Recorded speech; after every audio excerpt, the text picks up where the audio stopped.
There's no question that the ecology of the Great Bear Rainforest is unique. There are very few temperate rainforests in the world that remain intact.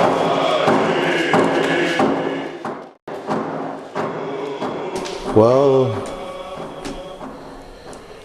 I live in an area known as a Great Bear Rainforest to most people. And there's lots of wildlife here. Ravens, humpback whales, orcas, grizzly bears, salmon. At the time, the only name for the region was the Mid-Coast Timber Supply Area. But one of us wrote down Great Bear Rainforest and we all went, that's it, and we circled it. The biggest threat that we've been working on until now has been logging. Seeing trees fall, like right in front of your eyes, seeing the kind of mayhem that's created, you know, by all the machinery and the explosives. Seeing it, in some ways I wish, you know, every member of the public could experience that. Greenpeace has been engaged for over a decade working in this region.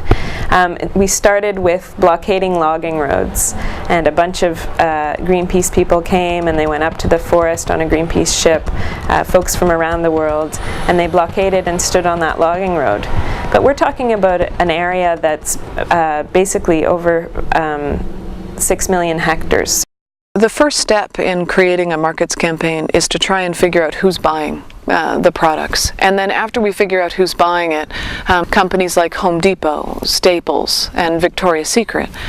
And they said, okay, it's time to sit down and talk. And we said, well, we can't talk if you're still cutting the valleys. Well, the environmentalists came to the stakeholder process with their views. The forest sector came to the table with their views.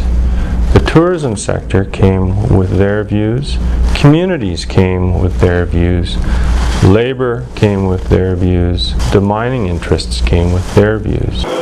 First Nations people weren't at the table as other than observers. We can't say Quay is more important than Nulu or Roscoe is more important than Ellerslie Lake. So it got to the point where once those three groups, government, industry, and the powerful conservation groups, had negotiated through what they needed to come to some kind of agreement. How would I describe the achievements that the Rainforest Solutions Project has made up until now? Exciting, and we're not done yet. There's still quite a long way to go until we have human communities that are healthy on the coast. There's quite a long way to go until forest practices have actually shifted to something that's ecologically friendly. So the next big step have to do with making sure that the conservation financing money actually does result in diversified economies and results in human well-being on the coast. And the other big piece of work that still needs to be done is to ensure that ecosystem-based management starts happening on the rest of the land base. Well, the big picture, everybody's off celebrating and drinking champagne that the rainforests are all saved. Down at the grassroots level, it's not the truth.